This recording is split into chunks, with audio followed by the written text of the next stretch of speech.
ہوگا تو فرماتے ہیں کہ زمین مولا کے نور سے جگمگا اٹھے، پوری زمین نورانی ہو جائے گی۔ یہ جو آپ دعائیں کرتے ہیں نا، ربنا آتنا فی الدنیا حسنہ وفی الآخرۃ حسنہ، اس دعا کا مصداق ہے حکومت مہدی۔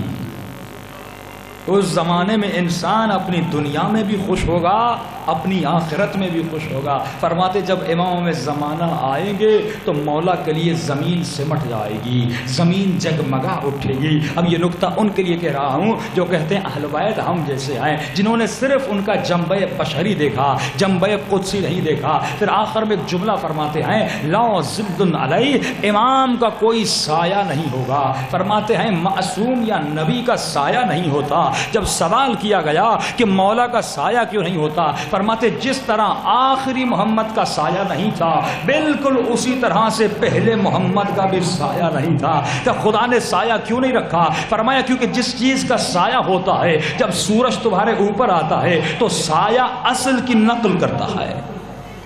اگر آپ جھکیں گے تو سایہ جھکے گا، کبھی سایہ آگے چلتا ہے، کبھی سایہ پیچھے چلتا ہے۔ فرمایا خدا نے یہ بھی برداشت نہیں کیا کہ نبی کا سایہ نبی کا مقابلہ کرے۔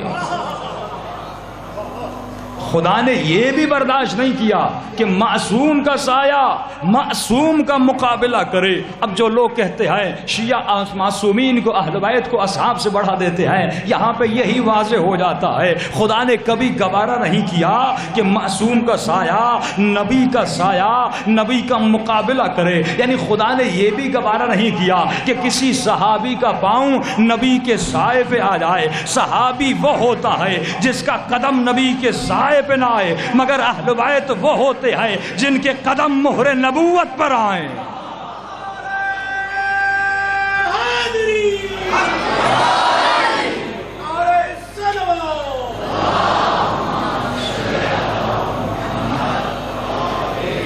محمد وعجل فرجهم، یہ فرق ہے۔ اگر ہدایت کو سمجھو گے، ان کے مقام میں فکر کرو گے تو انسان کو پھر فکر سے عقل ملتی ہے، عقل سے عقیدہ ملتا ہے، پھر جا کر انسان کی زندگی دنیا اور آخرت میں بنتی ہے۔ اب یہ فقہی مسئلے بنتے کس طرح ہیں؟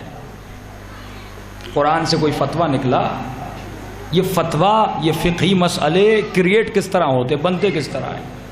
ہمارے شیعوں کے اندر 4 چیزیں آئیں، قرآن ہے، سنت ہے، اجماع ہے اور عقل ہے۔ یعنی ہم جب بھی جس مسئلے کے اوپر ہمارے علماء فتویٰ دینے چاہتے ہیں تو ان 4 چیزوں کو مد نظر رکھتے ہیں۔ مثال کے طور پر اگر قرآن میں شراب کے حوالے سے واضح حکم ہے کہ شراب حرام ہے تو ڈائریکٹ فتویٰ آ جاتا شراب حرام ہے۔ لیکن اگر کسی آیت سے کسی حکم کا پتہ نہ چلے تو پھر سنت کی طرف رجوع کیا جاتا ہے۔ نبی کی سنت میں دیکھیں نبی نے اس کا کیا حکم دیا ہے۔ اگر سنت میں بھی اس مسئلے کا پتہ نہیں چلتا پھر اجماع کی طرف رجوع کیا جاتا ہے۔ یعنی علماء کی اکثریت کیا کہتی ہے، اجماع کے بعد انسان عقل سے فیصلہ لیتا ہے۔ لیکن ہمارے اہل سنت کے بھائیوں کی طرف عقل نہیں ہے، وہ کہتے ہیں قیاس۔ نبی کے بعد 2 فرقے بنے، ایک وہ فرقہ جنہوں نے کہا حسبنا کتاب اللہ، ہم کسی بھی مسئلے میں ہمارے لیے کتاب کافی ہے۔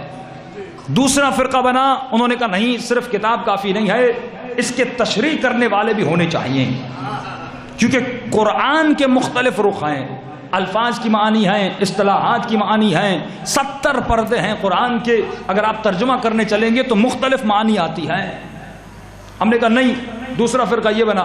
اب تھوڑا قیاس آپ کو سمجھاتا چلوں، قیاس ہے کیا اور یہ قیاس میں کیوں مبتلا ہوئے۔ امام مالک کے زمانے میں کیونکہ وہ مدینے میں رہتے تھے، وہاں پہ حدیث زیادہ پڑھی جاتی تھی، ان کو کہا جاتا تھا اہل حدیث ہیں، حدیث کے ماننے والے ہیں۔ لیکن کوفے میں، عراق میں فتنے فساد بہت تھے، اب فتویٰ دینی تھی، حسبنا کتاب اللہ میں پھنس گئے تھے، کتاب سے نتیجہ نہیں نکل رہا تھا تو انہوں نے قیاس کرنا شروع کر دیا۔ اب قیاس کس طرح آپ کو سمجھا دوں، ایک شخص درخت پہ چڑھ گیا، درخت پر چڑھنے کے بعد اب اترنا چاہتا تھا، اتر نہیں سکتا تھا، گاؤں والے